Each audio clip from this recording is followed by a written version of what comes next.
I'll go ahead and get started here with the opening welcome and kind of the overview of this platform we're using, how it works for everybody. So thank you everyone for joining us this evening. It's 6:02. We're going to officially get started on today for those who are having a hard time keeping track because every day seems like the same day during COVID. Thursday, March 25th, 2021. This is the first quarterly meeting of 2021 for the Cleveland Community Police Commission. I'm Jason Goodrick. I'm the Executive Director of the Police Commission. I am part of the staff, and we have other staff on the call with us here to help moderate both the chat and questions that may come a little bit later. I just wanted, before we get started, go through a few housekeeping items, and then we'll turn it over to the full agenda. Everyone should have seen the agenda both on our social media websites and through the registration link. There should be an updated copy of the agenda if you don't have one. So you can check back in your email feed or your registration or however you used to do it, or one of the social media channels to get the most recent agenda. Tonight, our special guests, we like to have special guests join us, are the members of the monitoring team for the Cleveland consent decree. The monitoring team will give a little bit more on their background, but they're here tonight to specifically talk about the 9th semi-annual report. We are entering into the 6th year of the consent decree, and each year they aim for at least one semi-annual report and two most often. This last one being a special one, very comprehensive, and they're here to discuss that primarily this evening. So most of their conversation will be confined to within the scope of that. And as we move on, they'll explain that a little more. This is a public meeting, so it's being recorded. There may also be people live tweeting this meeting. It is on social media and being broadcast in that way as well. But just keep in mind that this is a public record and it is being recorded and streamed. For everyone that's logged into WebEx on their PCs and things, there's a couple of things here.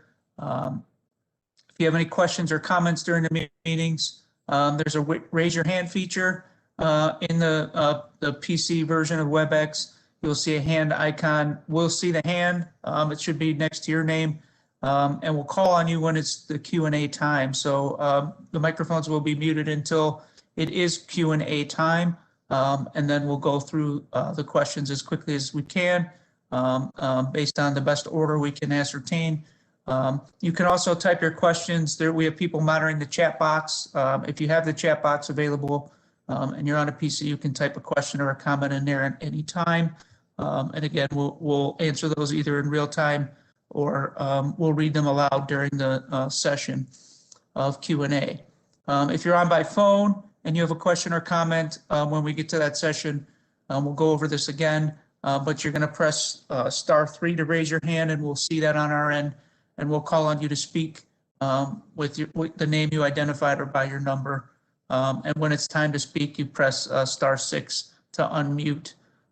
If you'd like to text us a question at any time, the number is 216-857-3114, and we'll get that in the chat box as well, 216-857-3114, and that is the text line.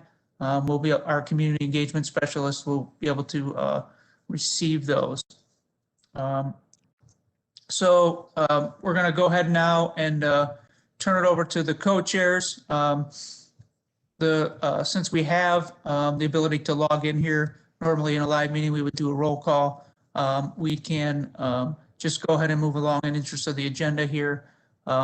You can see in the panelists the names of both the panelists who are attending and the commissioners who are here this evening. So with that, I'm going to turn it over to our co-chairs. Thank you. Good evening, everyone. I'm Victoria Marion. I'm the co-chair for the commissioners. We welcome you on this call. We welcome all of our guests and the community.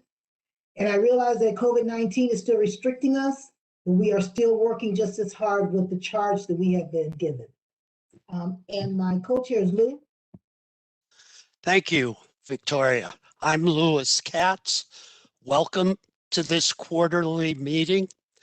God willing, our next one will be live and we can all be together in the same room. Jason talked about the agenda. If you haven't seen it, the first half hour will be given over to the monitor's report. We will then follow with reports from our work groups, and we will be sure to leave time at the end for questions and comments by members of the community, pardon me. At this point, I turn it over to Mr. C for the monitors.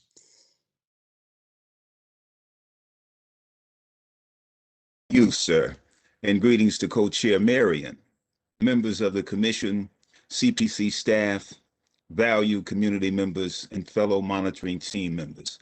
It is a pleasure for me and the other members of the monitors present to be here with you all this evening. Please allow me a moment to introduce my colleagues. First, we have Deputy Monitor Aisha Bell Hardaway, Assistant Professor of Law at Case Western Reserve University School of Law. Next, we have monitoring team member Mr. Victor Ruiz, Executive Director Esperanza.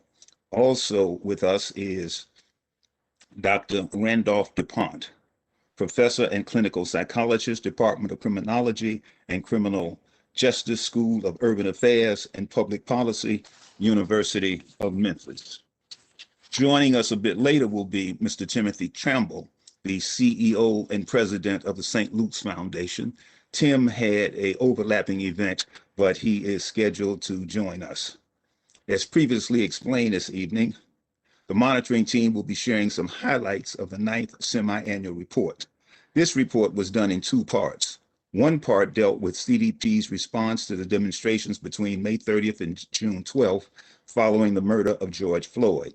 And the second part deals with CDP's compliance to date with the consent decree mandates.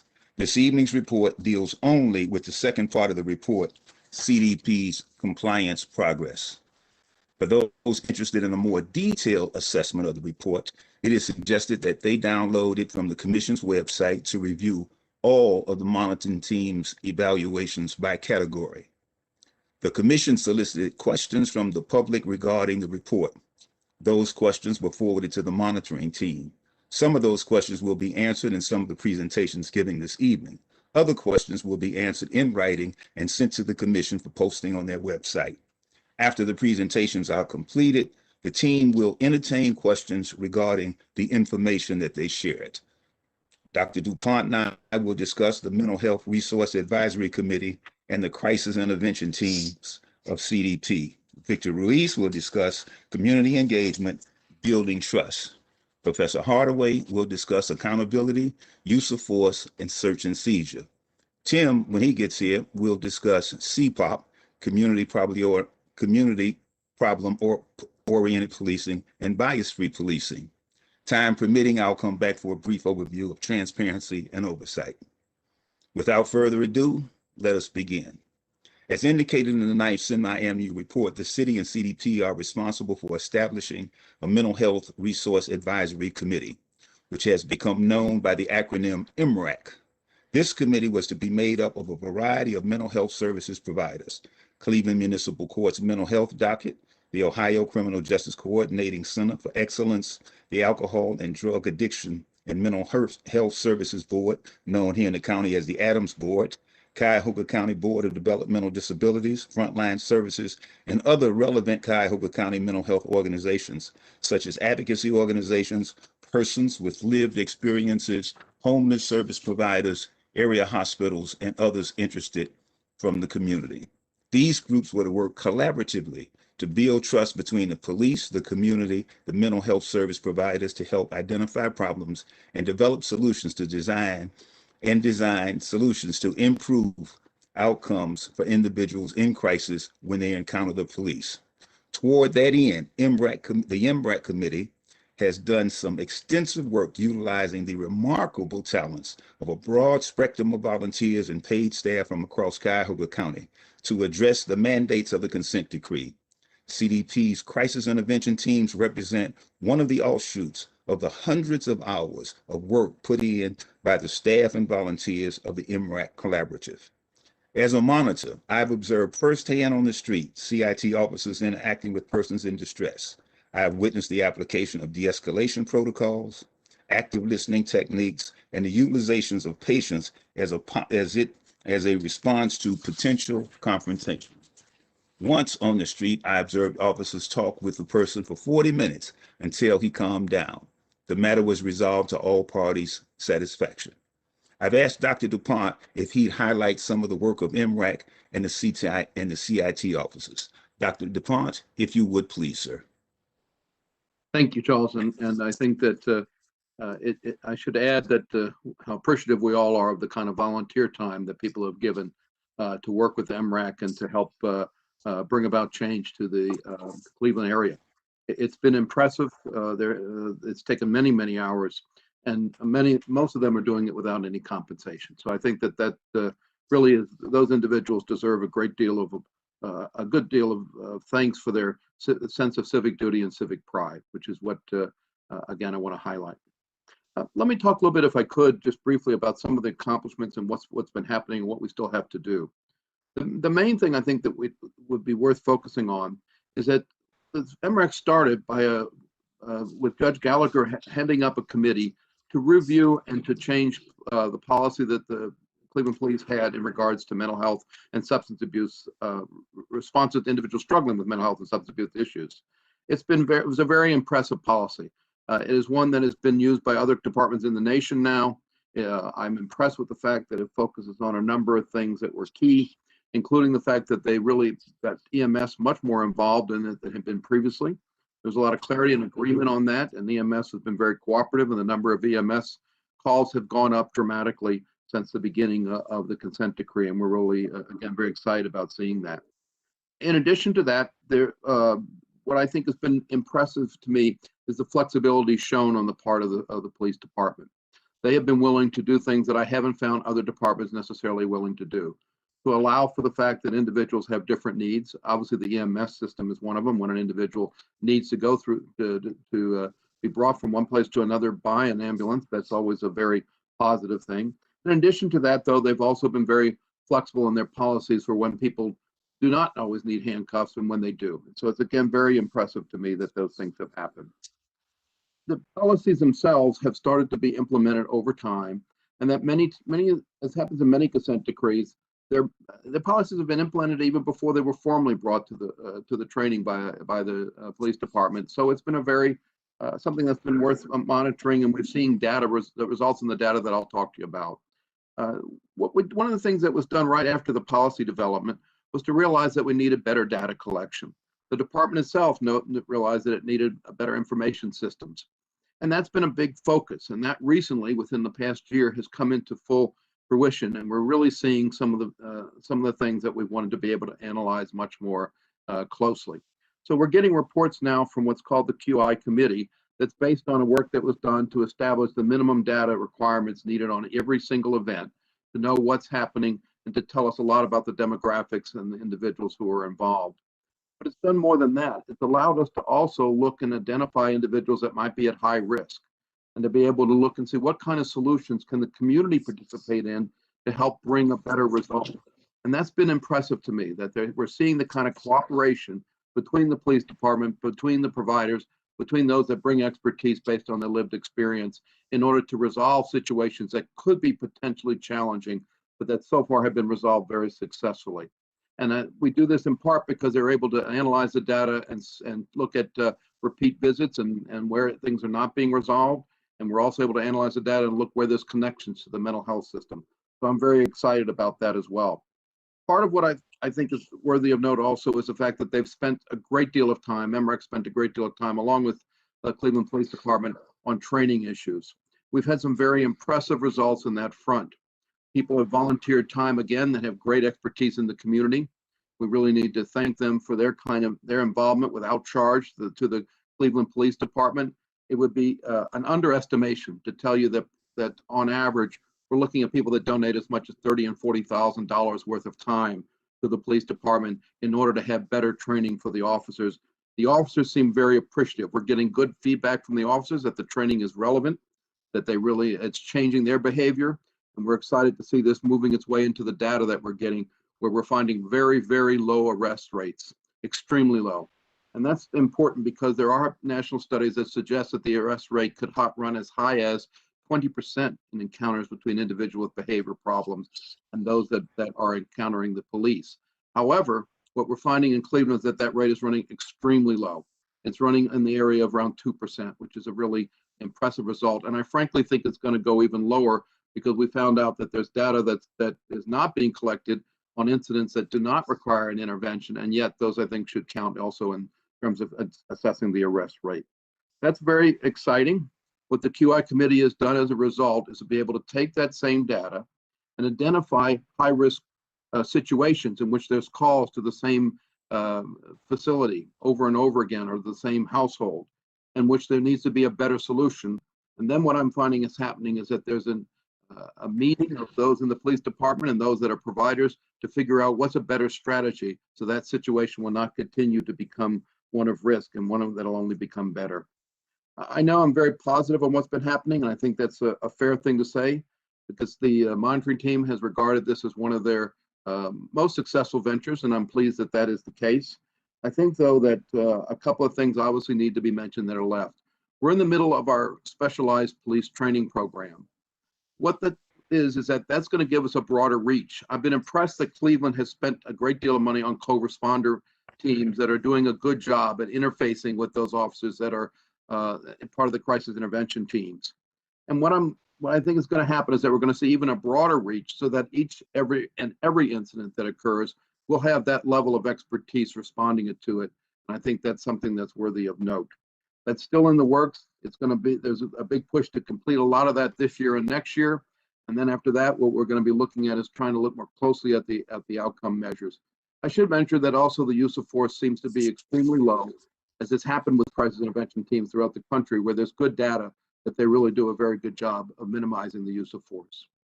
Charles, I'm going to stop at this point and ask if there's other things that you think I should cover, but I know eventually we're going to do a Q&A session, so I'm going to leave that in your capable hands. Right. No, thank you very much, Dr. DuPont. I just would underscore the praise that you gave for the staff and for the volunteers who have made the CIT portion of MRAC such a success. Next, we have Mr. Victor Ruiz. Victor, and he'll be talking about building trust. Thank you, Charles. In community engagement. Thank you, Charles. Good evening, everyone. Thank you for this opportunity. Before I go into my report, I just want to kind of echo what Commissioner Marion said earlier, and just commend everyone for staying engaged in this process, especially over this last year. Besides the pandemic and all of the difficulties with that, just pivoting to virtual meetings and engagement was difficult at first, but again, I just want to call that out. The monitoring team's role is to ensure that the community is fully engaged in this process, which is critical to ensure that reform and changes occur.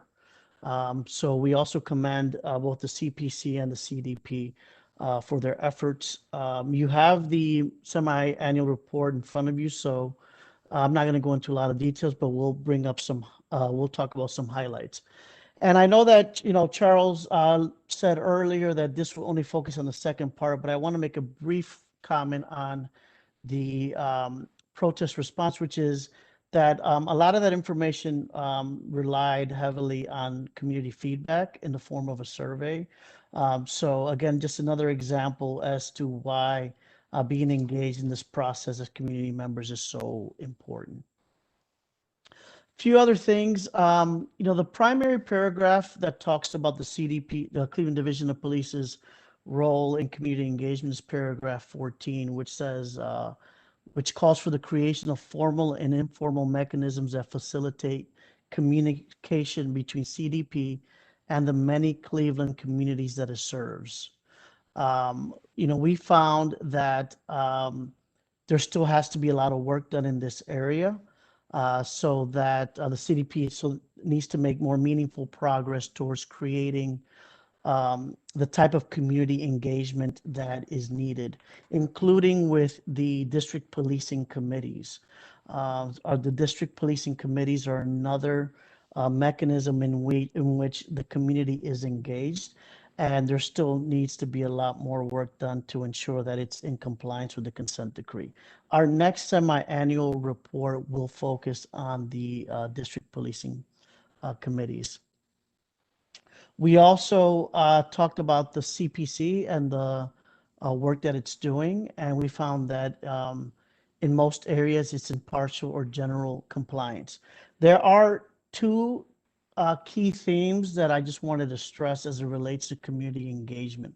One is that while there's been a lot of work done to engage a cross-sector of the Cleveland community, we still need to expand who's involved in the community engagement efforts to ensure that a broad diversity of what represents Cleveland is involved in this process. And the other one, which I feel is probably the most important, is that and this is stated in the report, that the relationship between the police commission and the division of police really needs to improve, and that it's imperative that the entities have a good working relationship in order to be in full compliance with the consent decree. And then the final comment I'll leave you is as a way to continue expanding the number of stakeholders involved in this process, the monitoring team partnered with the United Way and the NAACP on a series of workshops that educated the community on the different aspects of the consent decree. The first session was in January, and it was an overview of the consent decree with all the parties involved, and that had over 600 community members log on to a Zoom, and several hundred more listen on YouTube and various other means. And then the series will continue through September of this year, and every month we'll cover a different topic of the consent decree, including use of force, accountability, crisis intervention, and so forth. We really encourage everyone to obviously stay committed to this effort through the CPC, but also participate in the United Way workshop series. Charles, thank you, and I'll turn it over to Aisha. All right, thank you very much, Victor. Our colleague Tim Tramble has joined us. Tim, welcome. We did let the folks know that you would be joining us in a while, that you had an overlapping commitment, so good to see you here. With that, Professor Hardaway. Thank you, Charles. Good evening, commissioners, and to the CPC staff for inviting us here to be with you to report out. I remain a great debt of gratitude to the volunteer commissioners that are doing all of what I know you're doing. And so I'm just grateful for the opportunity to be with you all tonight. As previously mentioned, my comments will provide updates on how the city progressed during the 9th semi-annual report reporting period towards meeting the terms of the settlement agreement, and in the areas of use of force, search and seizure, I'm sorry, the chat distracted me, search and seizure, and accountability. Taking the first area, use of force, it's important to highlight that the monitoring team is currently engaged in a multi-phase review of use of force within the division across all levels of force. The audit includes a review of all level 3 uses of force and a statistically significant sample of level 1 and level 2 uses of force. As a reminder, level 1 use of force involves the use of pressure points and joint manipulation to gain compliance, but does not result in injury. It also includes the unholstering and pointing of a firearm at an individual. A level 2 use of force is force that causes injury or is reasonably expected to do so, and involves using tasers, OC spray, takedowns, and the like. And level 3 uses of force include all uses of force where lethal force is used, or a use of force that results in hospitalization, or a level 2 use of force what would be otherwise categorized as a level 2 use of force, but is used against a handcuffed person. In all of the use of force audits, they'll involve an in-depth review of some 193 instances when force was used by CDP officers in 2018 and 2019. And the monitoring team members responsible for those reviews anticipate providing a report to the court on their findings during the next semi-annual report. So please be on the lookout for that. Also within the subject of the use of force, it's important to note that following the court's conditional approval of the division's Force Review Board policy, the Force Review Board has started to meet, and that body is it is comprised to serve as a quality control mechanism on uses of force and force investigations. The CDP trained Force Review Board members on the process and their roles during the last reporting period, and the monitoring team is currently assessing its progress. For the questions, I think this is how we decided to do this. So Charles, please tell me if I'm wrong, is that I should address any of the specific questions that we received, the written questions that we received now that I was going to cover during my report outs. Is that right? That is correct. Yeah, that is correct. Okay, thank you. So we received a question around the fact that our report, I'll read it as it's written. Your report did not focus on illegal use of force acts by individual police officers. 1, why not? 2, if not you, who? 3, if not you, why not a truly independent agency somewhat outside of Ohio? And I guess in response to that, it's important for us to know that the consent decree does not involve or provide any authority to the monitoring team in any sort of prosecutorial role. Any conduct that might constitute a crime has to be referred to the Internal Affairs Division or by a civilian complainant to local prosecutors. And to the extent that there's a question as to whether or not the local prosecutor is an independent authority, duly sort of in the best position, I'll say, to do those investigations. Again, that's sort of outside of our purview and our authority. And so, but we are not responsible, I guess, for doing any sort of evaluation on criminal acts. Let me say it that way, on criminal acts. Search and seizure is the second bucket that I'm supposed to be talking about today. So in the area of search and seizure, we reported to the court that all officers within the division are trained on the new search and seizure policies that were adopted at the as a result of the beginning sort of stages of the consent decree. However, there's still more work to be done on the development of the in-service search and seizure trainings, and we continue to monitor that work and will be prepared to report any related developments to the court on that training during our next semi-annual report. We'll eventually conduct an audit of stops made by officers, look at the data and the trends with respect to who is being stopped, why, and what outcomes, and what the outcomes of those stops have been. We will also evaluate whether supervisors are appropriately reviewing each investigatory stop, search, and all arrest reports. So in order to be able to identify and remedy any deficiencies. And so we received a question about whether or not there's a plan and when will it be implemented to keep records about race, gender, age in district where stops occur of motorists in the city of Cleveland for traffic violations. And I will just say affirmatively, yes, the division is required to track that data. And as I mentioned, the monitoring team will assess their ability to do so. For the third area that I've been asked to report out on, it's accountability.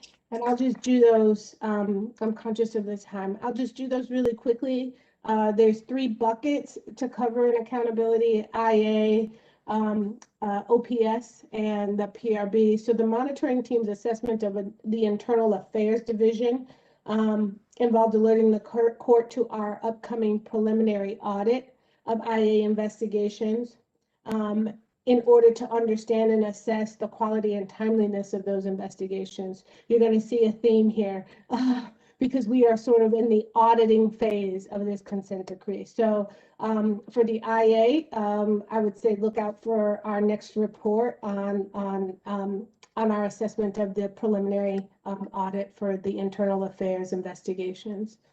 On the Office of Professional Standards, the monitoring team highlighted during the 9th semi-annual report the outstanding staffing needs within that department. And again, we are at the precipice of an audit regarding the quality and timeliness of the civilian investigations that the office is charged with completing. It's worth noting, sorry about that, that there is still within OPS an ongoing need for them to develop a long overdue community awareness plan, and that we've been informed that the ability to do that was drastically impacted by the pandemic and the ongoing sort of staffing needs within OPS that I mentioned earlier. And then finally, the Police Review Board, the Civilian Police Review Board.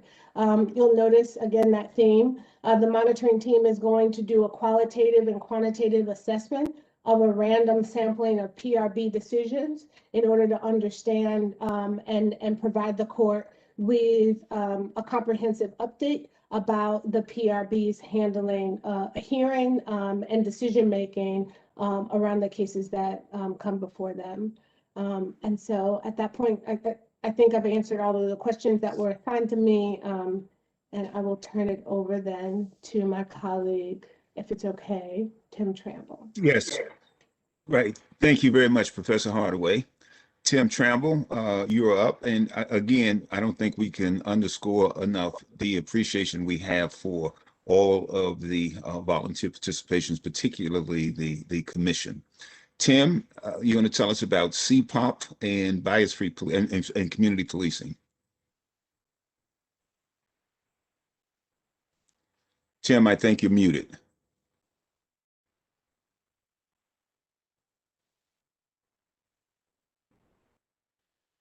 All right, there you are. Am I good? Can you hear me now, Charles? Yes, sir, I can. Thank you. Okay, great. Thank you. And hello to the commission, to the staff of the commission, and our community members who are signed in. The Community and Problem-Oriented Policing Plan, also known as the CPOC Plan, established new expectations and protocols for community policing in Cleveland. It was approved by the courts in February of 2019. When considered as a whole with the division staffing plan and the recruitment and hiring plan, the plans together intend to shift the culture of policing as a holistic, collaborative problem-solving approach to law enforcement. The CPOC plan seeks to build public trust using the SARA methodology. The SARA stands for scanning, analyzing, responding, and assessments. Using SARA, CDP officers are expected to scan for problems, analyze the contributing factors surrounding the problems, respond to the problems in partnership with community stakeholders, and they are to assess the outcomes later to determine if the problem is in fact resolved or merely displaced. The plan describes organizational changes necessary for the division to effectuate CPOC principles into action. In accordance to paragraph 28 of the consent decree, the division CPOC plan covers management, policies and procedures, recruitment, training, personnel evaluations, resource deployment, tactics, and accountability systems. In 2017, the monitoring team took a very hands-on approach to engaging the community and gathering feedback and information to inform the division of the police as they embarked upon creating their CPOC plan. In addition to making surveys available online, our team facilitated over 20 community meetings throughout the city of Cleveland and partnered with over 40 organizations who all had strong ties to the diverse populations of Cleveland. Through that process, we engaged over 1,000 individuals and collected over 600 surveys. The collaborative engagement process included 2 community-wide roundtables, the CPC meeting, each of the 5 district policing committee meetings, and a community relations board meeting, and meetings with various community groups throughout the city. We would like to acknowledge the extensive work of the CPC, who ensured that the first version of the CPOC plan that was drafted by the Division of Police was thoroughly vetted by the community stakeholders, who eventually provided 10 additional recommendations, several of which were incorporated into the final version of the plan.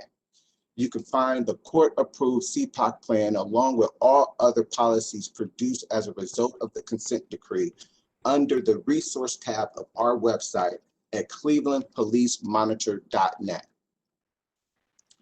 CPOC accounts for 8 paragraphs in the consent decree, paragraphs 27 through 34.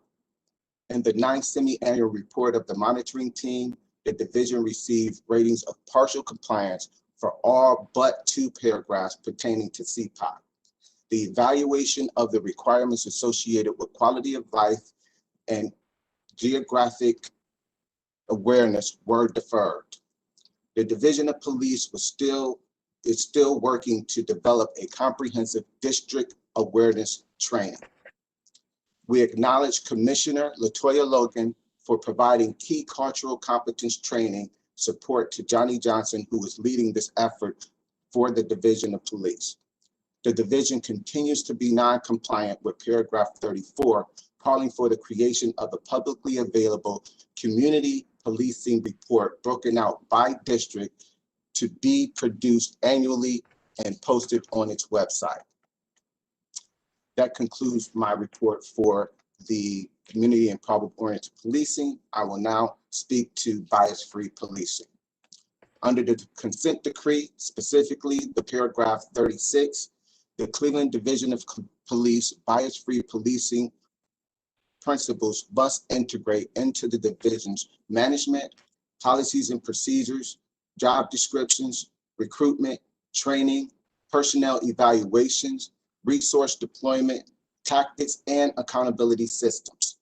Paragraph 37 further states CDP will administer all activities without discrimination on the basis of race, ethnicity, national origin, religion, gender, disability, age, sexual orientation, or gender identity.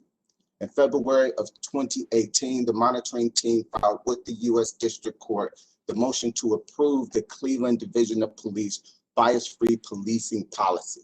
The policy provides sufficiently clear guidelines for the division's expectations for its members to practice bias-free policing.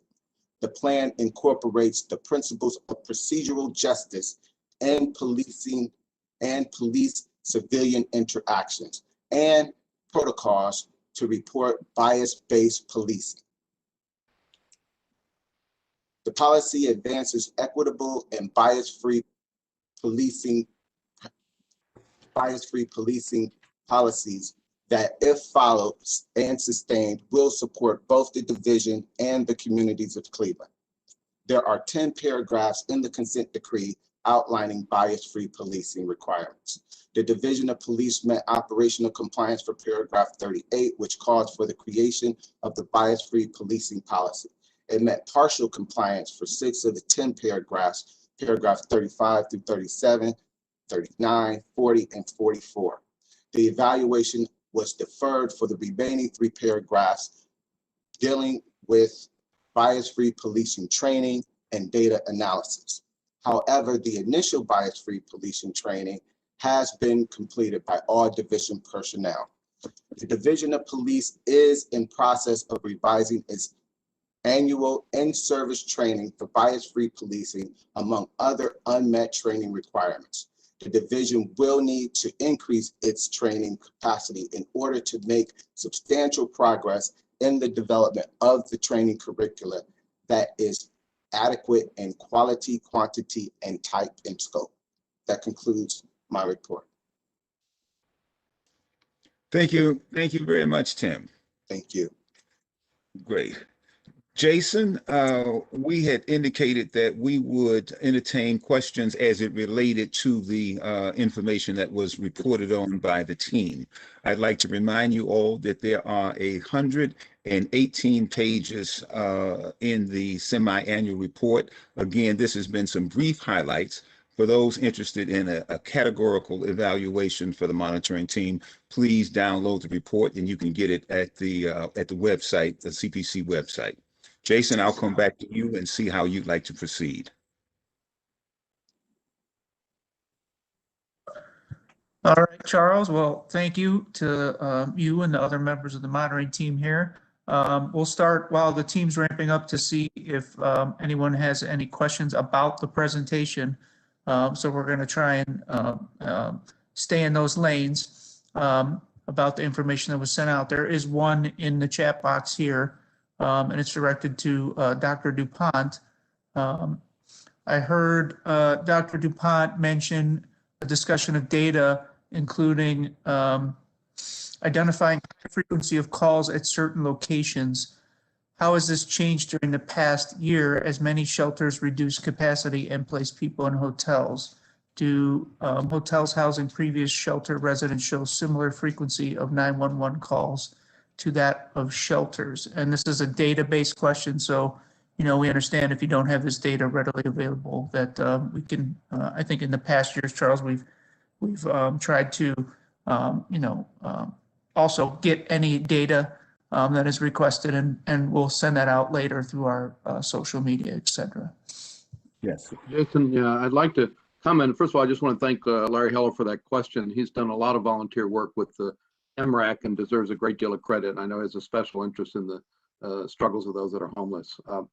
I hadn't thought of that concept, and I think we can try to get some data on that to try to see if there's been a change in the number of calls in hotels that are used for that purpose. So I'll try to see what we can do about getting it and report back. Thank you.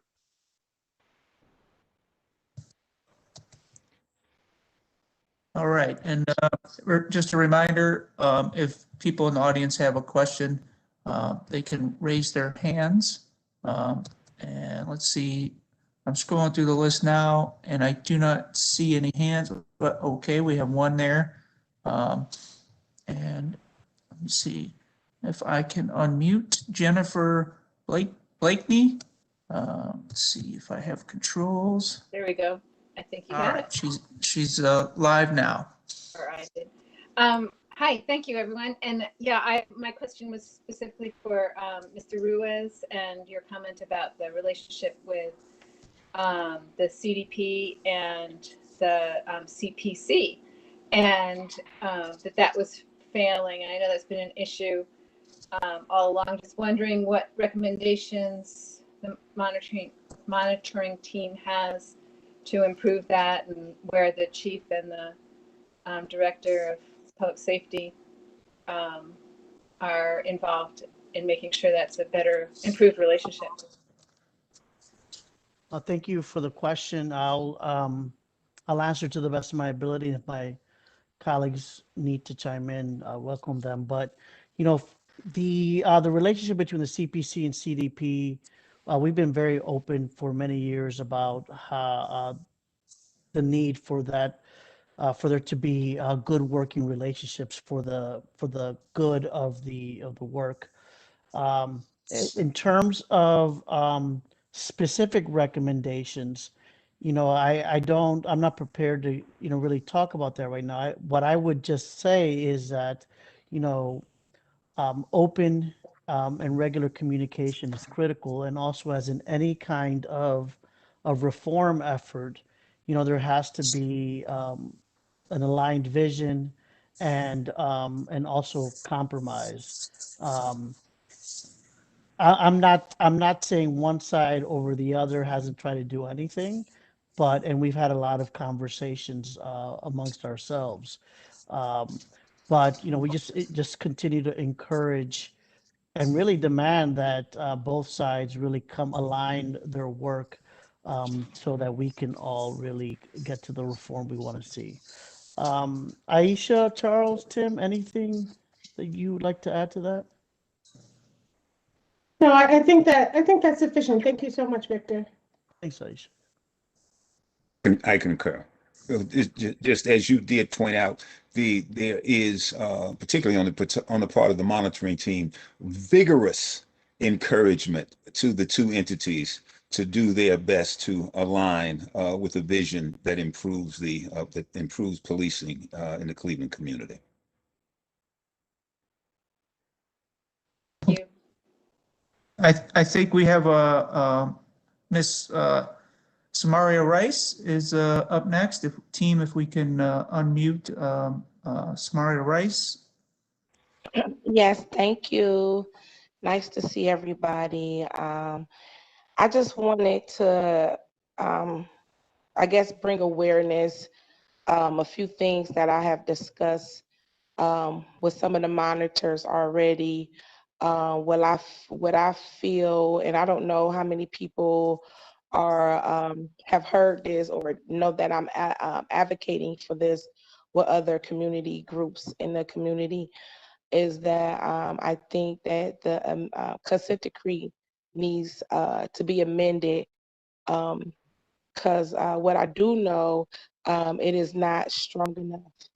And I have suggested some things. I am working on some documents. Some of the monitors are aware of that. But I also know that it's a federal docket as well. But having the necessary conversations that I've been having, I believe that the consent decree can be amended, and that's just some conversations that I have had with, Barbara Lang, Henry, some few people from the monitor team and things like that. So I just want you all to be looking out for that. I'm not for sure how that's going to look, but knowing that I have had the conversation with Sherrod Senator Brown about the U.S. Attorney coming back, Steve Dola, but Batch trying to come back to the state of Ohio, I told him that I needed fresh eyes in Ohio, especially on Tamir's case, as I'm still fighting for justice for Tamir. So I would like to see what some amendments look like, and I am very much aware of everything you all shared here today. I'm in many, many groups in the city. So I just wanted to bring that to folks, that I'm advocating that the consent decree be amended. Every little bit helps. Just let me say that. And if it's not strong enough, because the monitors can only do what they can do, um, we have to advocate for it to be strong enough and to be here even after the DOJ leaves up out of here, because it's not our fault that they have to be babysitted. So that's where I'm at with that. I appreciate you all. Thank you.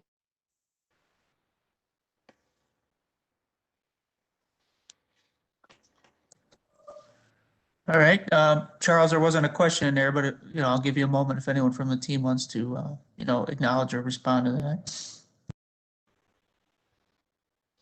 No, only that we certainly continue to appreciate Mrs. Rice's continued involvement and her advocacy and her stand for reform. And so we greatly appreciate that, and we are inspired by it ourselves. Okay, I think we have one of the callers. I can't identify which one. So Brenda Bickerstaff is also one of the call-in users. Brenda, if you can unmute *6, you can go ahead with your question. I'll give her a moment here.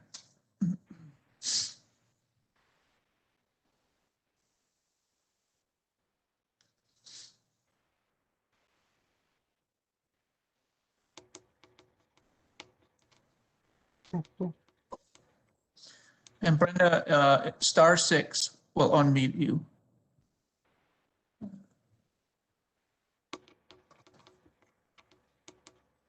It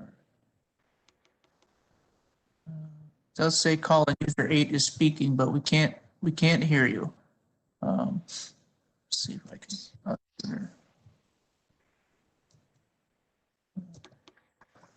All right, maybe I can get her to text the question if we can't get her to unmute here.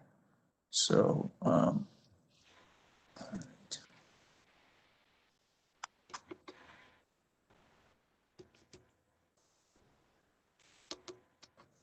And staff, can you unmute caller 8?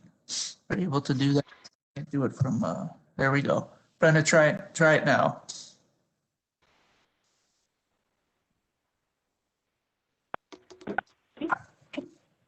Yep. Brenda, are you there? Hello. There we go. Yeah. All right. We can hear you, Brenda. Go ahead with your question.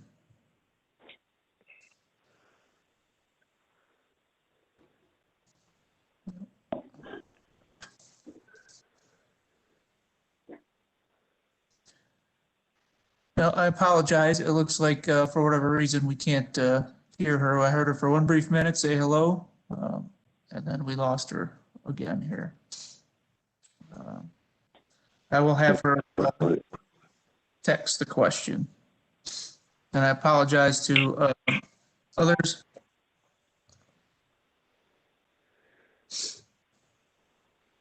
And I don't see any additional hands in the list here. So it may be, Charles, that Right. you're welcome to wrap it up. She will probably get that question, and I know you usually stay around for the whole meeting, so we'll give her a chance to circle back during the comment period, and you can probably field that. So. Well, good. And before Dr. DuPont goes, I wanted to underscore his appreciation to those volunteers, particularly some of the members that serve on the subcommittee of the community engagement team for the MREC board. You know, those folks who work very closely with the police department, put together cards so they could identify so police officers could identify emergency services out in the community, and really spent a lot of time working with Carol Ballard and other members over at the Adams board to make sure that police officers got connected to the resources. So I just wanted to express and underscore what Dr. DuPont had said earlier about his appreciation for the MREC folks. With that, and once again, that I think Victor had said that we are always attempting to encourage a robust involvement on the part of the community. So you community members who are listening, if you've got neighbors, please contact a neighbor, bring them to a meeting, get them some literature, get them involved. The improvement of the police department, the Cleveland Police Department, was going to be contingent in large part on the civic involvement of the citizens of the city of Cleveland. So I encourage your ongoing tenacious involvement. I'll swing back to Professor Katz and co-chair. Marion, I'll swing back to you guys. That concludes. I want to thank my colleagues for joining us this evening, and that'll conclude our presentation. Thank you so much for having us.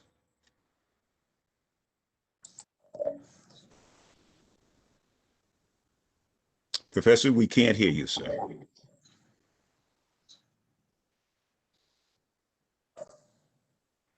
Can you hear me? Yes, sir. I want to thank Jennifer and Brenda for their constant involvement in the effort to reform the police. As Ms. Marion and I have written in our co-chair statement in our 2020 report that was released today, we will get the police department we deserve. And that means the community has to be involved in this effort.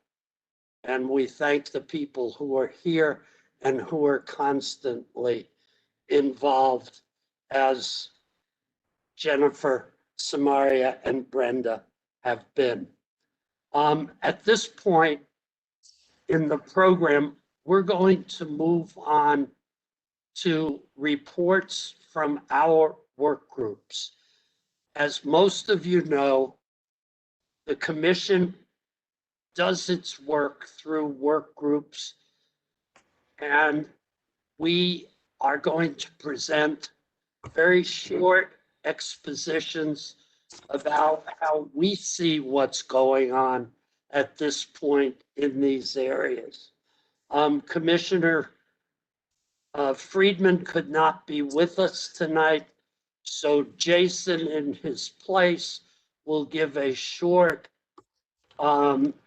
statement on search and seizure and specifically the pursuit policy.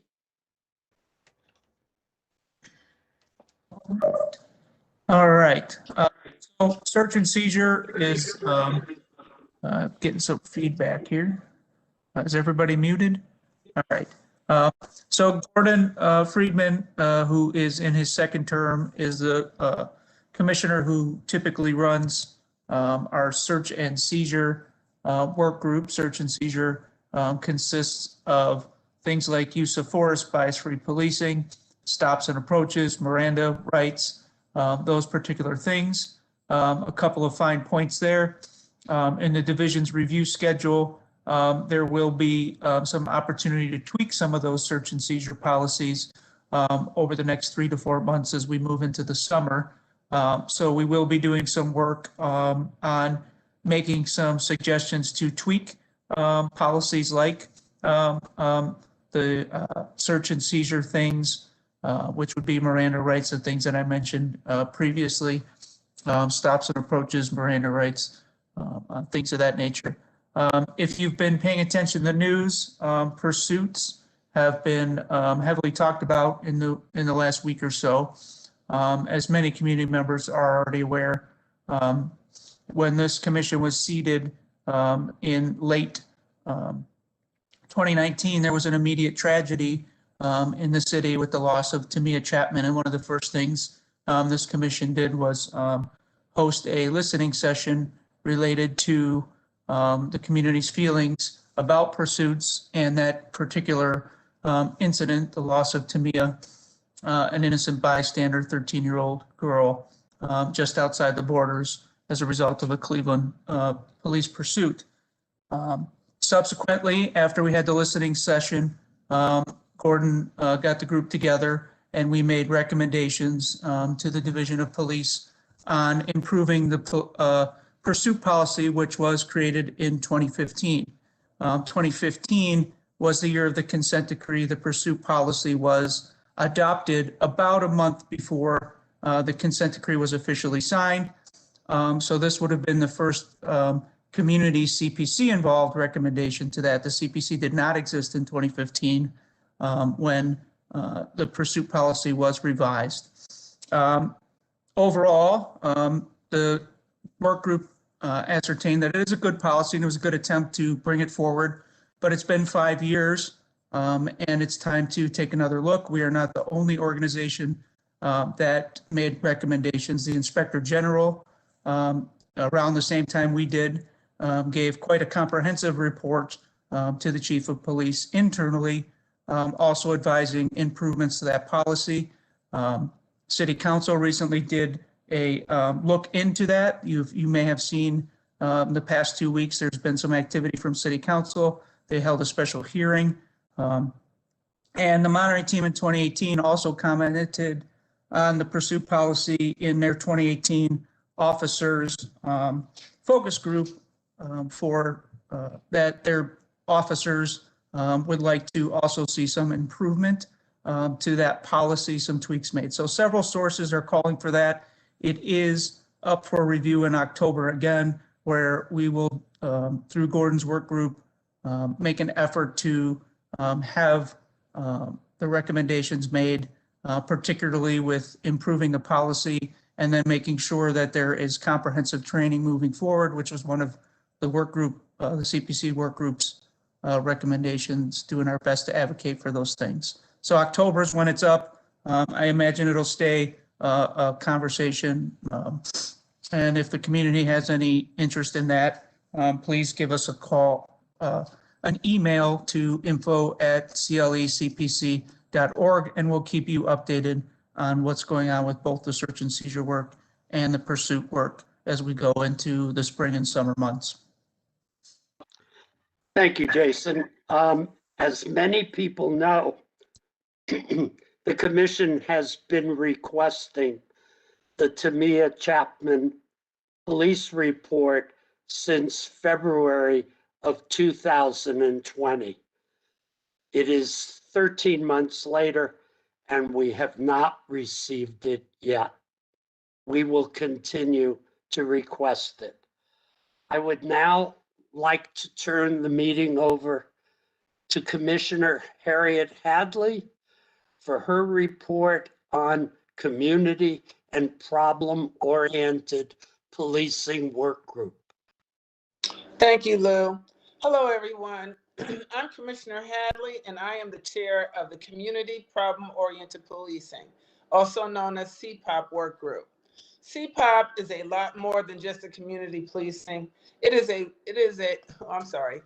when police and the members of the community build a sufficient trust in one another that the police are able to use community members as a resource to help them address problems in our communities.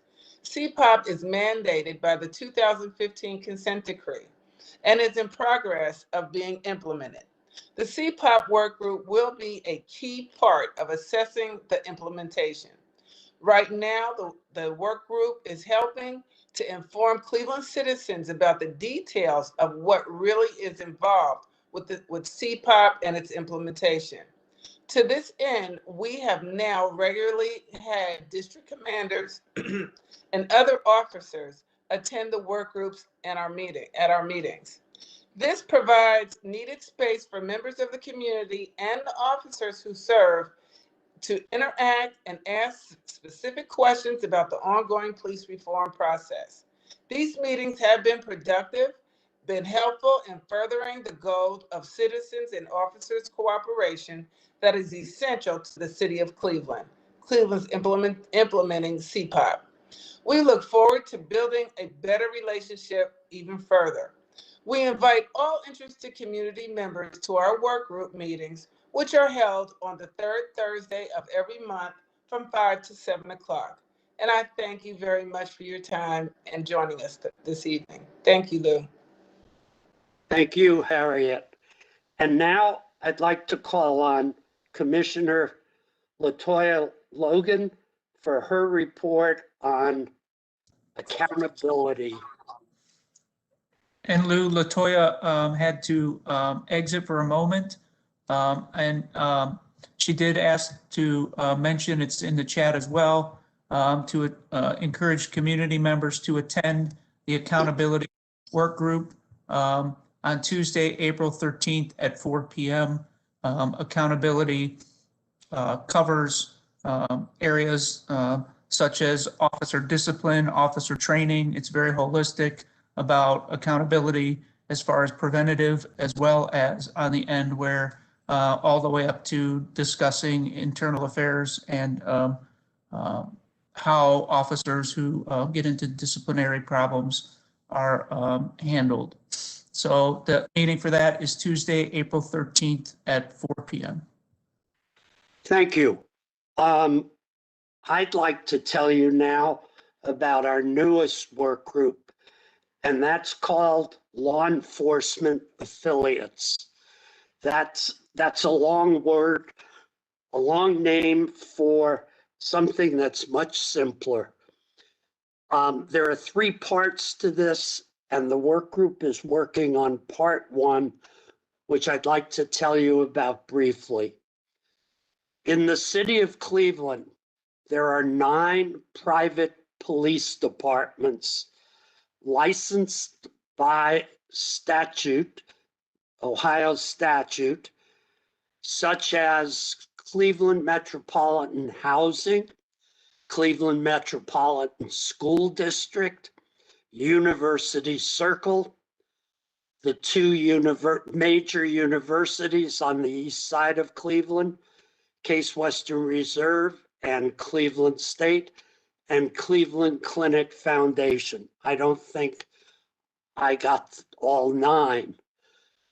How well policing and the consent decree accomplishes will be in partial measure determined by how well these private police departments function under the dictates of the consent decree.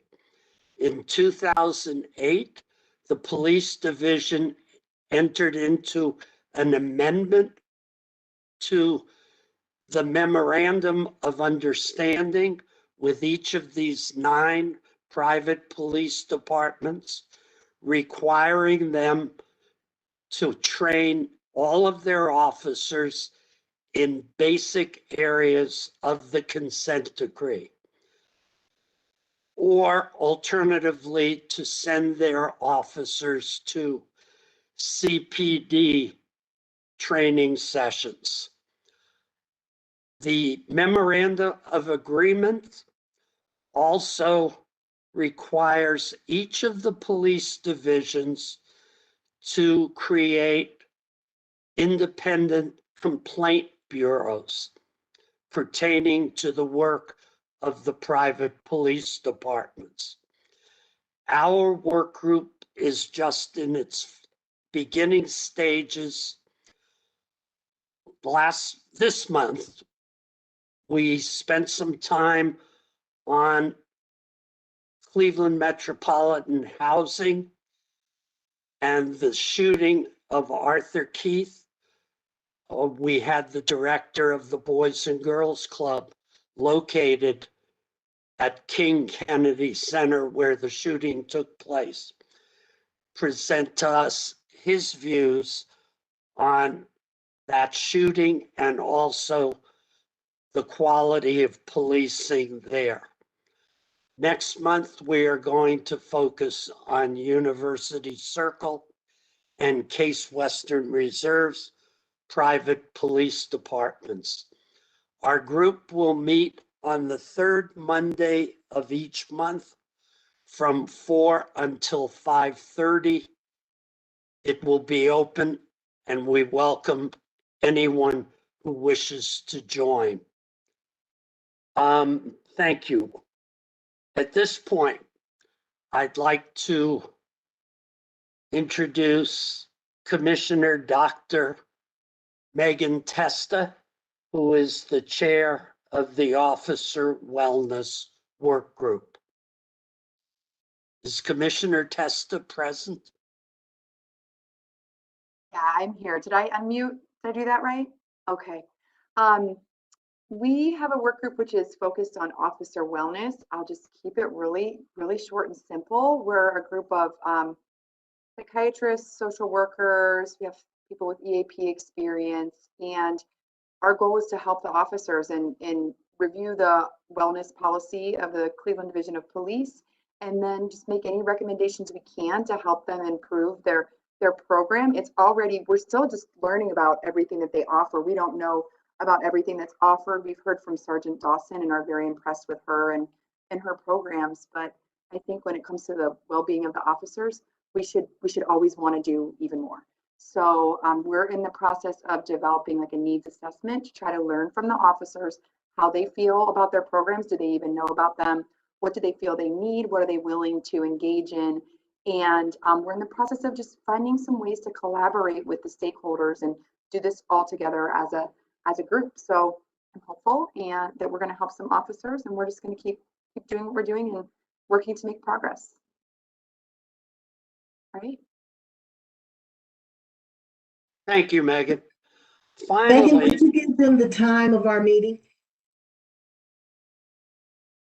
Yeah, so what I think is we meet once a month, and then we do some review and some planning between meetings. So I think if anybody wants to be involved, if they would contact the commission so that I can get them included on our emails and we can like rope you in that way, that would probably be best. Because if someone just jumped in on a meeting, they wouldn't really be kind of informed about what we were going to be talking about. So anyone who would like to be involved, there's going to be a way to contact through the commission, I think, or my email is around somewhere as well. You could contact me or contact the commission. We'll rope you into our efforts and include you. But I think we're like the second Thursday of each month at 7:30. thank you, Megan. Yeah. Our final work group is called Leaders of Tomorrow. And while I think we're all excited about all of our work groups, we really are excited about the young people who have been brought into this process. And I'd like to introduce to you Chairman Commissioner Pastor Knuckles and Commissioner Dr. Eccles. Good evening, everyone. I am deferring tonight to Dr. Eccles, who's going to make the presentation. Dr. Terry Eccles. Dr. Eccles.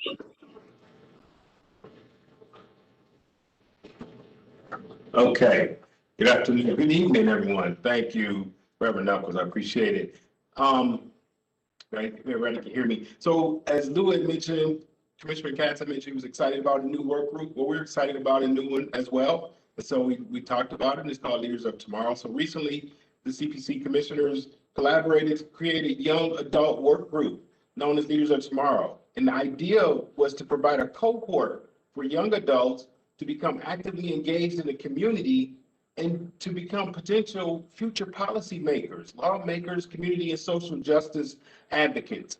So after carefully interviewing and vetting extraordinary candidates, we selected a group of 11 lot members that were dedicated to a 24-month commitment. And they spend roughly about 10 hours per month working on different projects and activities. And so they do receive a small stipend.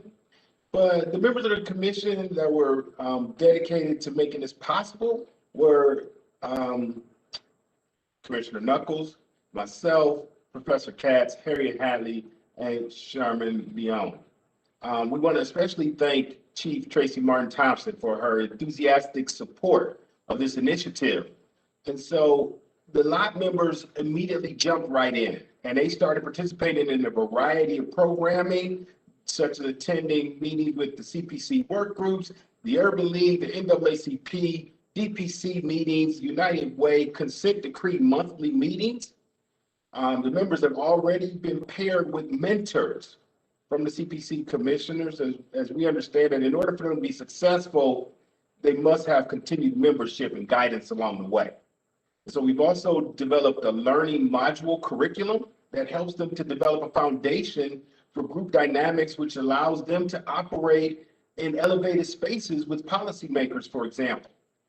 And the lot members will meet with current CPC work groups that you've heard about already to become engaged with those work groups, such as search and seizure, accountability, wellness, and et cetera.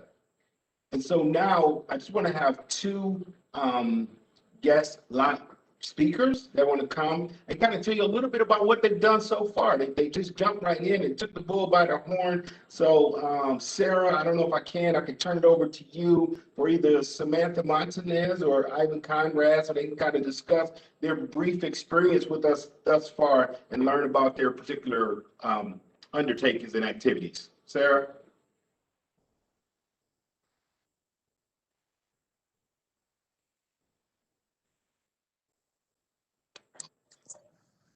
Yeah, whoever wants to go first, Samantha or Ivan, you can unmute yourselves. Hey, good evening, everyone. Can you hear me? All right, cool. My name is Ivan Kennard. Generational curse for it to get pronounced Conrad, but no worries. So I want to say thank you all for this opportunity to speak and to acknowledge my experience as well as my experience as a Clevelander, identified as a youth within this group. We're within about 2 months since beginning this. So ideally, how I've looked at it is being a sponge for the conversations that we've discussed. I've had interactions with United Way, sitting in on their consent decree reviews, and from what I've learned is, especially with also our meetings, is that there's a different language and a different vernacular oftentimes when we talk about this issue that may be disconnected with the community.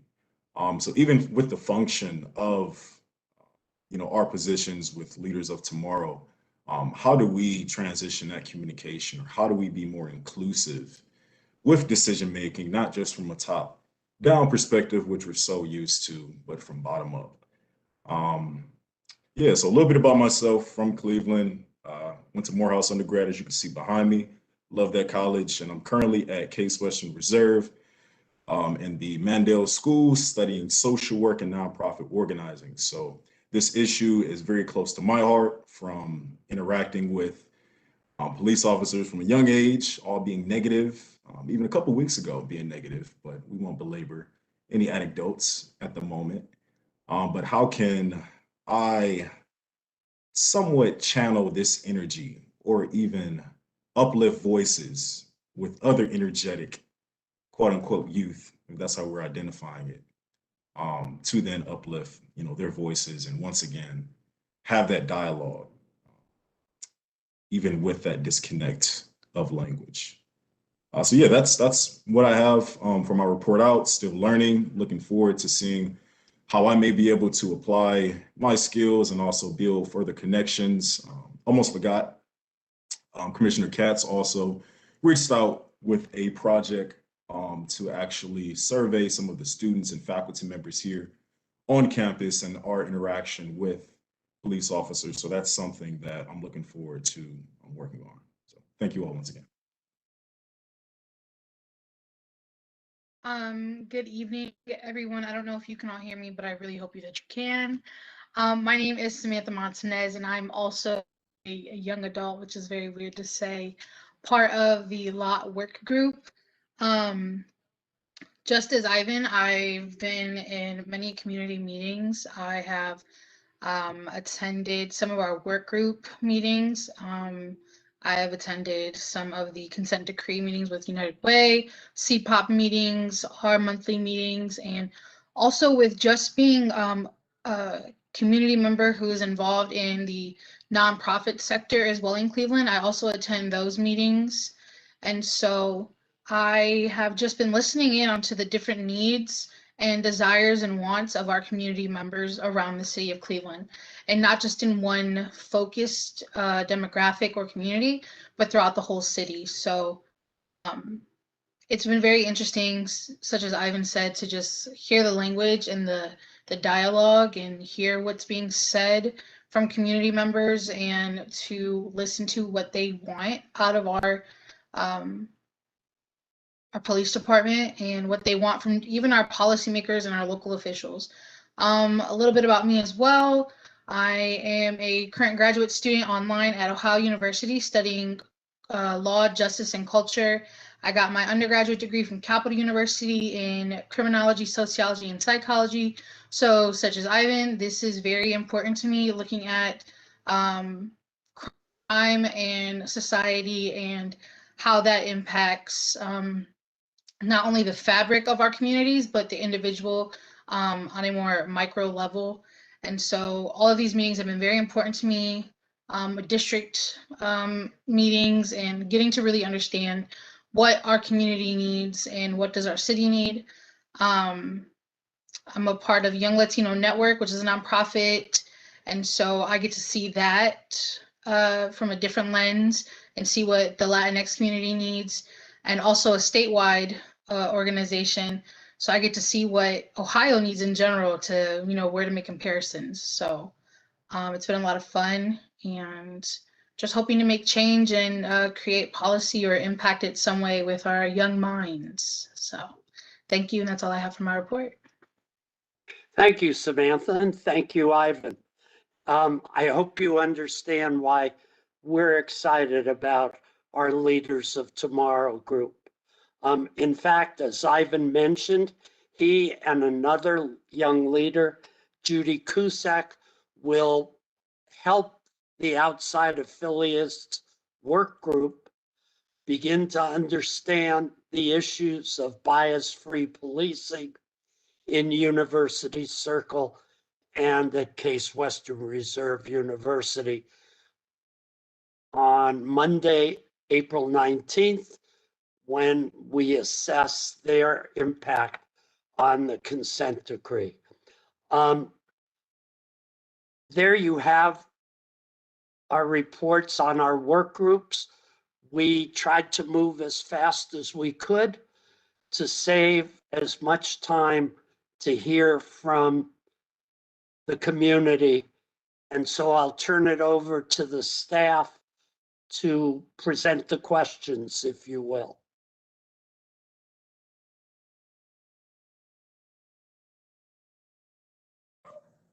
All right, Shelley, are you still with us? Take over the community question session here. Yes, we do have some questions that came in from the community for the monitoring team. And so the first question that we have is, what is the role of the monitoring team in keeping the investigations of the IA and the OPs separate? That's Internal Affairs and Office of Professional Standards.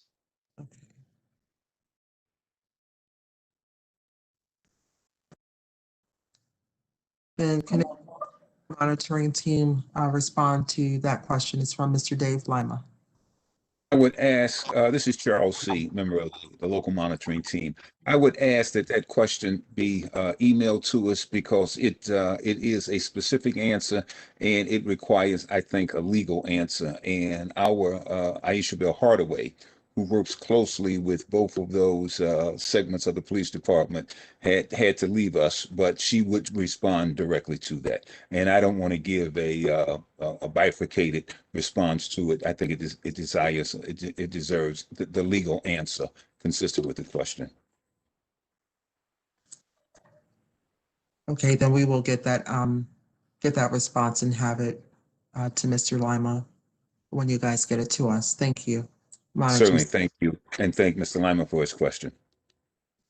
And we do have another question from Mr. Larry Keller. It says, we are recently hearing a great deal about alternative response models, such as CAHOOTS for behavioral health crisis issues. We have many of these services in Cleveland being done in service providers, including churches, outreach teams, and mental health and medical providers. How can we better coordinate this with law enforcement, including our growing emphasis on CIT and co-responder models? And also, are we considering or supporting the nationwide 988 call movement? And I believe the 988 is that the suicide line for cell providers such as T-Mobile? Great question, Larry. Does one of the monitors want to weigh in on that? What I don't know is Carol Ballard still with us? I know she had I know she was with us previously. I don't know if she's left, but I would suggest, I know that Larry attends the MREC meetings on occasion. I would suggest that that be presented at the MREC meeting. I know that they are attempting to incorporate new alternatives and projects that show promise and things and new initiatives. I would think that that would be a question to put on the table at an MREC meeting. I wonder if Dr. Testa might have anything to add on this issue. I would also defer to Carol. I mean, I think a lot of it is presented in MRAC, and there's a lot of initiatives going on. And I take Larry's point. I think it's a good point that things should be coordinated. But I would also defer to Carol, or for it to be brought up in MRAC. In regards to the 988, I don't know if we've discussed it. I don't remember it if it was brought up in MRAC, but I think it's a good question. I just don't know if it's been brought up yet. So I've taken a note of that question. Thanks, Meg. Yeah. Shelley, do we have any more questions? I know Ms. Brenda Bickerstaff was still trying to get a question into us. And I just wanted to know if she's able to, I believe she's now on her computer. And so let's see if we can unmute her. Okay, she is unmuted. And Brenda Bickerstaff, you can go ahead. You have the floor. You are unmuted.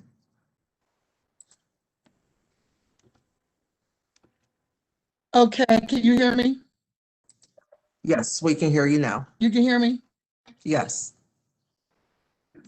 Oh, okay. Okay, well, okay, a couple of things. I was about the CPOP.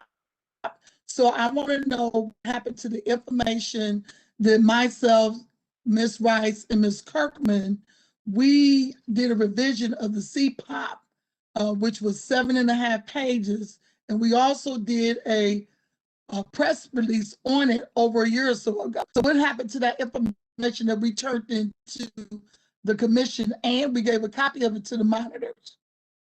So did our stuff get implemented or no? In the second question, in the second part of my question was kind of a statement. Ms. Rice spoke about having the consent decree amended. At this point, I don't think that that's going to be feasible.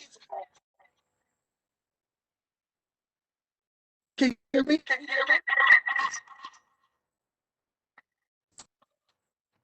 We do hear you, but there's some feedback. Yeah, somebody is, someone needs to, everybody, if they could please mute their lines, if only Brenda should be unmuted at this time.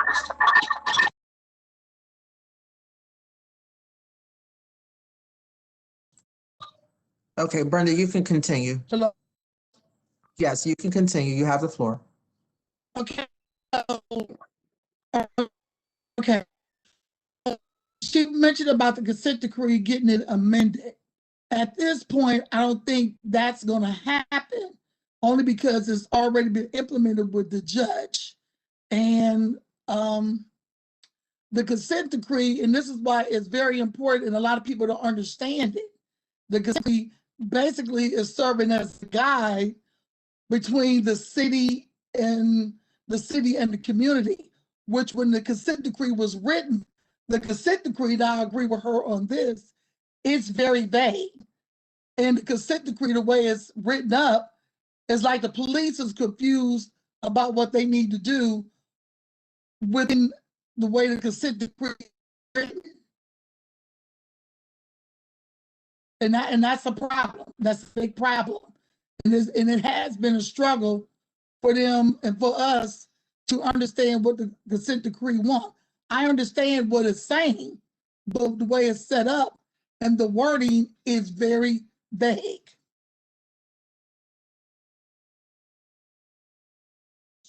So I'll Mr. C.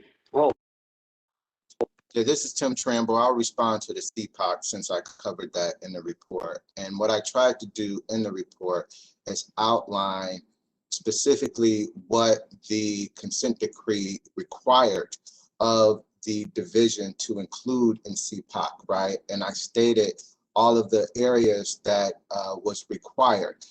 And I was very explicit in making sure that although there was a lot of data gathering from the CPC and the monitoring team, we were very engaged in reaching out to the community, because the CPOC plan is the plan where the division partnered with the community. So it was very important for that plan to be robust and to be collaborative in problem solving. So we wanted to have our hands in engaging the community and making sure there was a comprehensive outreach to the community. Again, we did our own separate outreach. The CPC did its outreach. You provided your input, but at the end of the day, we couldn't produce it. So I was very clear, and it was the city's CPOC plan, right? Our responsibility was to ensure that it incorporated every requirement of the consent decree, which it did. And so that doesn't mean that if we were writing it, it would have everything, that it has everything that we would put in it. But it does mean that they did satisfy all of the requirements of the consent decree.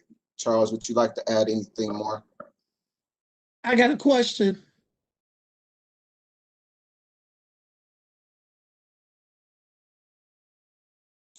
Charles, you're on mute. Charles, you're on mute.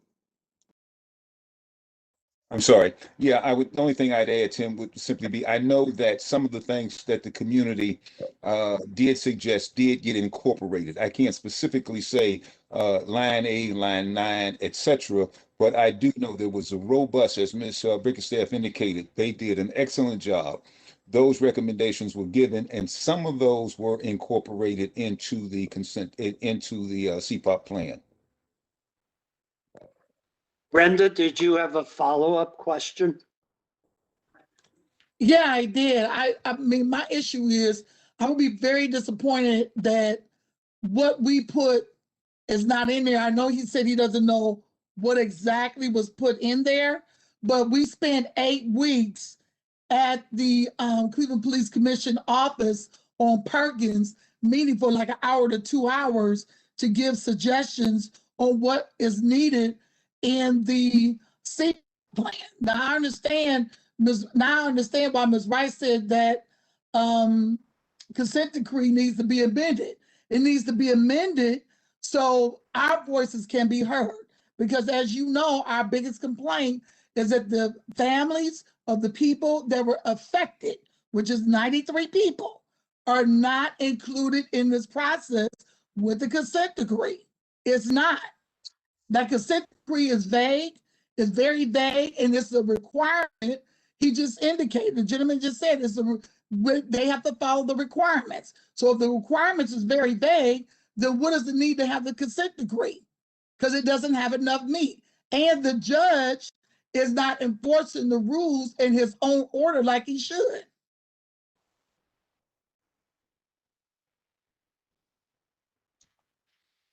Mr. C, Mr. Trimble, did either of you wish to say anything more?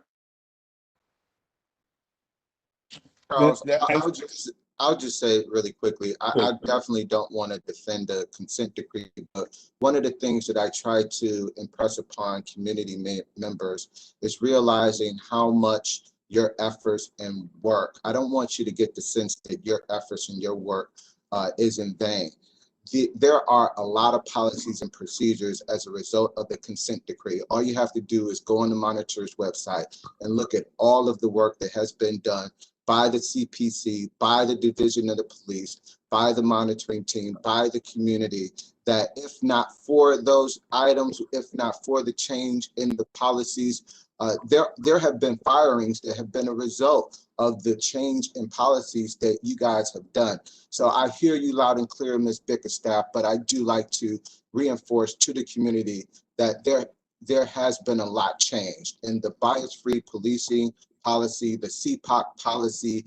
The CPOC policy requires that, and you do have CPOC policies within the recruitment, within the training, within the personnel evaluations, within the resource deployment, within the accountability system. So yeah, it could definitely be better, but I don't want people to feel as though, you know, there's no need to participate in the process because there's no change that's happening. There's a significant amount of change that's happening. There's more that can be done, but there is a significant amount of change that has happened as a result of the consent decree. Can I ask one more question?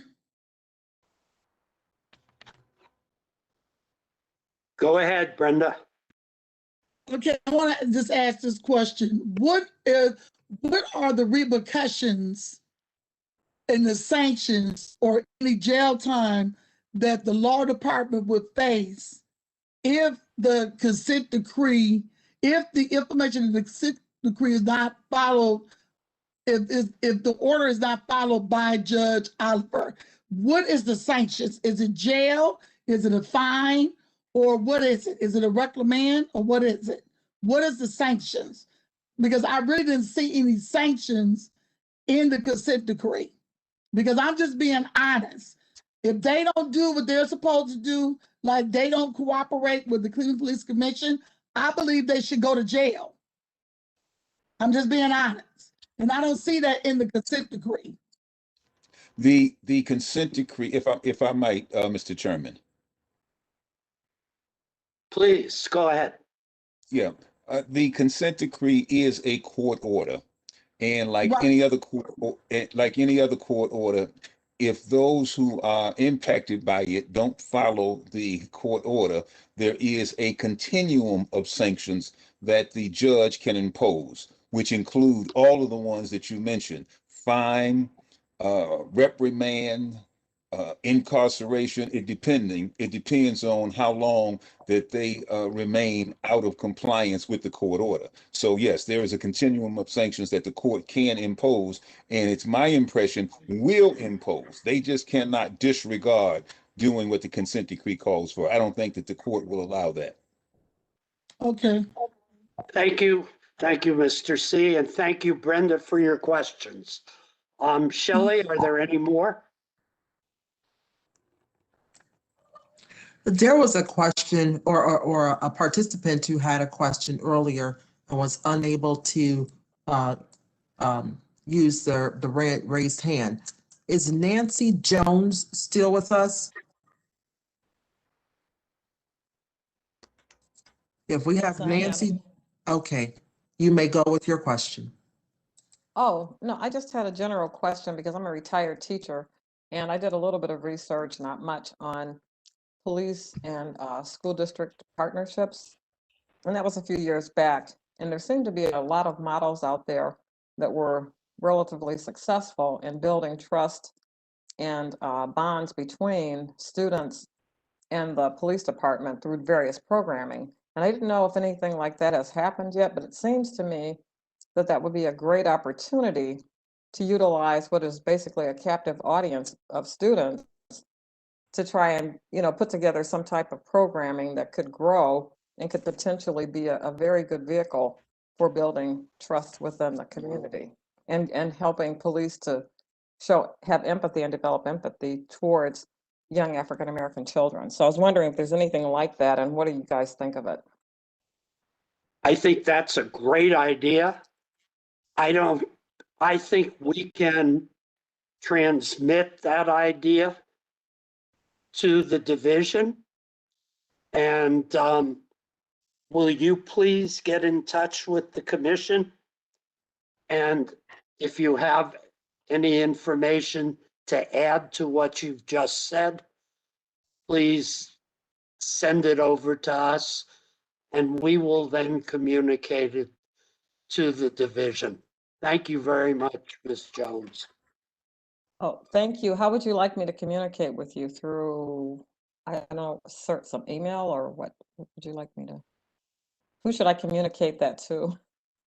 Any one of the emails that are on the chat to the Cleveland Police Commission.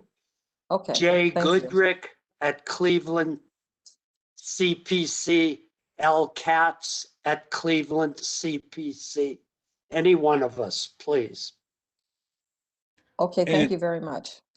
Mr. Chairman, if I might, one of the conversations coming up soon with the United Way in a community chat has to do with youth and police.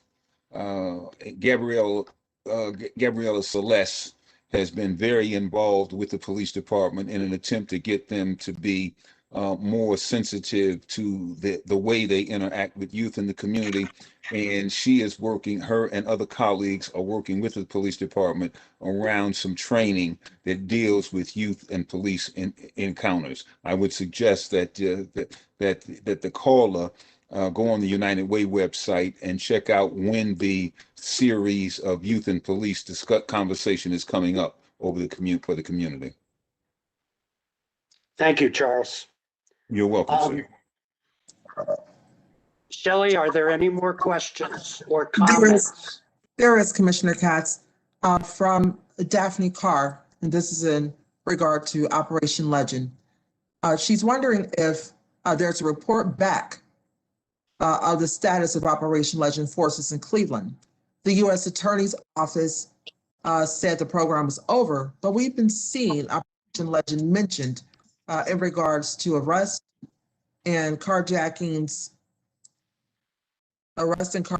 in Cleveland. Are these still, uh, Operation Legend forces, or have they been reassigned? Who is giving them their direction, and are they still taking leave from the DOJ? What is their status under the consent decree? That's a question for me. The outside affiliates work group has 3 targets. The first, as I talked about, were the private police departments. Second will be, is OL really dead? And what was the effect of OL upon the consent decree? And we have submitted a considerable list of questions to the division pertaining to those 2 subjects, and the third being the issue of the sheriff as the investigator of CPD use of deadly force. I'm sorry for the back.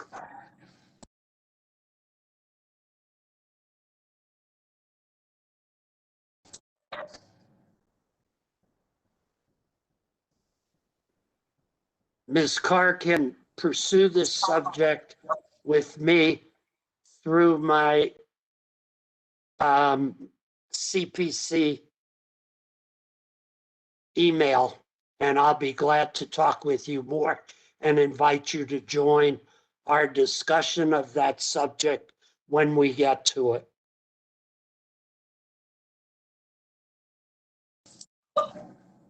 Okay, and Commissioner Katz, we do have 2 hands raised. We have Latanya Goldsby and Bernita Thomas. Latanya Goldsby, you may go with your. Hello. We Hello. hear you. You have the floor. You do have the Okay. floor. Thank you. So my question is relevant to the off-duty officer that murdered Desmond Franklin last year in April. So I'm actually wondering how this case made it to the Attorney General's office. If he was there was a conversation, or there was reports made out, or media reports put out, that this officer was charged under the new Stand Your Ground law. And I'm having a hard time to see how that was possible if, one, the law wasn't even signed into law, and 2, it was retroactively applied to a case that had already been actively being investigated for 10 months already.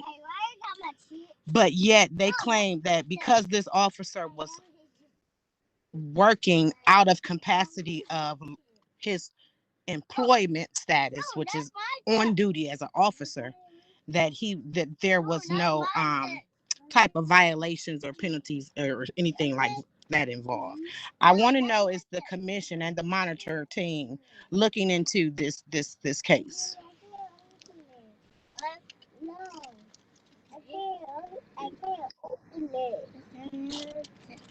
I would suggest to you that the commission does not have the authority to simply look at cases. I join Latanya, with your frustration at how the Attorney General's office handled this, and how they slipped into the grand jury and presented it with their recommendations to the grand jury not to indict. I would hope that the U.S. Attorney's Office would be looking at that issue in determining whether or not to bring a criminal action under 18 U.S. Code 242 for a violation of the civil rights of the deceased. I don't know if anyone from the monitoring team wants to address that question. And I do so, and good evening, Latanya. I'm glad to see you are continuing to be involved here. And I offer these comments with fear and trembling because I am not an attorney, and this is not my particular wheelhouse on the monitoring team. However, it is my understanding that any use of force involving a Cleveland police officer is reviewed by the monitoring team. Now, what the status of this particular incident is, I do not know. But I believe that any use of force by a Cleveland police officer is subject to review of the monitoring team. Will you be able to track that down and send a response to the commission to post on our website? I can do that. Thank you, Charles. You're welcome. Shelley, you said there was one more question? There is just one more. Ms. Bernita Thomas, if you're still here, you do have the floor. Yes, good. Yes, That will hi. be the last one before we move on to commissioner business. Okay. Yes, hi. Good evening, everyone. My name is Bernita Thomas, and I live in Ward 1. I'm involved with a group of individuals who are leaders within the community of the 4th District. And this is just a comment. I am involved in a community engagement group working with Commander Kuntz. And what we do is we help our community engagement officers here as far as we see everything that the police don't see at times. If we hear there are shots being fired in our community or something going on within the community that warrants a police thing, we will give that information to our officers. Right now we have 2 working, and we're having commanders going to hire a 3rd one for us. And or we give the information to the commander ourselves through email or sheet. I would like to invite Commissioner Hadley and the rest of you, if you would like to come and sit in on one of our meetings, which would be the 12th of April. And we usually have that at 11 o'clock in the morning. We just had our community meeting, which was the 24th at 7 p.m. But we do have the meeting on the 4th Wednesday of the month, which would be April 28th. And at 7 o'clock, we're doing, as you are doing on WebEx. And you also could get in touch with Commander Kuntz at the 4th District. I am in the executive committee also there. What I do in the community, I've been the street club president for over 20 years. I've been in the community. I lived in Mount Pleasant growing up, and I lived in the community for 28 years. I go to Affinity Missionary Baptist Church. I'm also with the street club president, Southeast Street Club presidents. I am also a precinct committee person within the area. Thank you very much. Thank you, Ms. Thomas, for your comment. Would you please notify the commission office of those dates again? And we will try to have someone attend. I wonder if Commissioner Hadley wanted to say anything at this. Yes, Ms. Thomas, I'll be more than happy to attend your meetings. Again, just send your information to our CPC office, and I'll make sure I attend on the 12th. Thank you so much for your invitation. You're welcome, and thank you for having me as an attendee. Do you all have an office number, or you want me to email you? And Ms. Thomas, you can call me Do you have a pen and paper handy? Yes, I do. My number is 216-857-3114. Okay, thank you, Commissioner Hadley. I will contact you. And thank you, Ms. Williams. And thank you again, Ms. Thomas. Thank you. You're welcome. So that concludes our questions. Before I turn it over to my co-chair, Ms. Marion, to close the meeting and say goodnight to everyone, I just want to remind everyone what I said earlier. The quality of the police department that we're going to have when this process ends is how much the community puts into the process and how engaged the community is as the people who attended here tonight. I beg you to encourage your friends and neighbors to be heard and to get involved. Thank you. And now I turn it over to Commissioner Marion. Thank you, Commissioner Katz. I'm kind of like the timekeeper, so I'd like to first say that we are on a great time. We will be able to leave on time, if not a couple of minutes earlier. Ms. Thomas, I will definitely be at one of those meetings. I too am a resident of Ward 1, so I'm really very interested in what has been going on. I thank everyone for their comments, the commissioners and the co-chairs.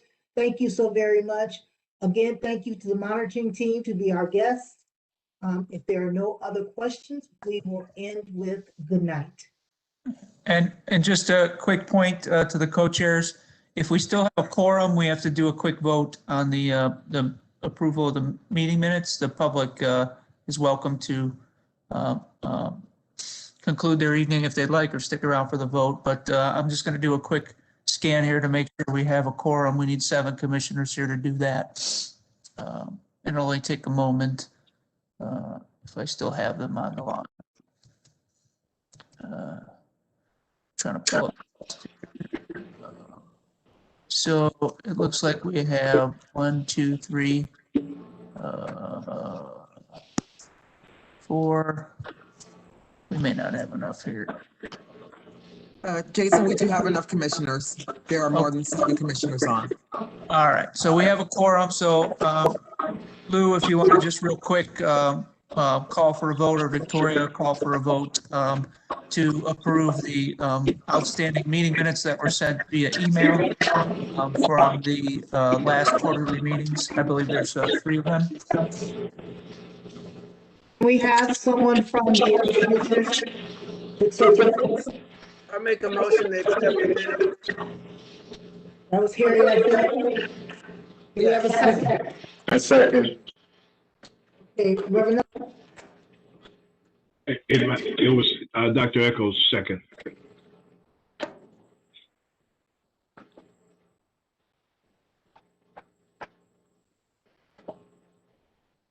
All right. So we just need to, I think there was a second to do that. So just if there's no objections, we'll just, if there's any objections, we'll hear it. And then if not, they're approved. Any member of the commission want to speak on that issue?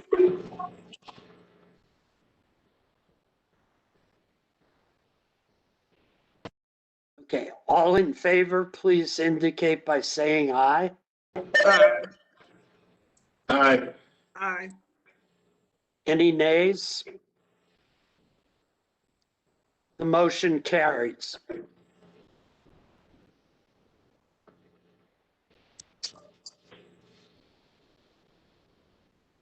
Dr. Eccles, did you have something you wanted to say? I did not. I'm sorry. Okay. Commissioner Marion, on behalf of you and myself, I want to thank the monitors for their presentation and the commissioners for telling the community about our work groups And I especially want to thank the members of the community who are present as one can be on Zoom or whatever this is. And for those of you who had questions or comments, and we hope to see you live at the next quarterly meeting. Thank you all very much. Good night, everyone.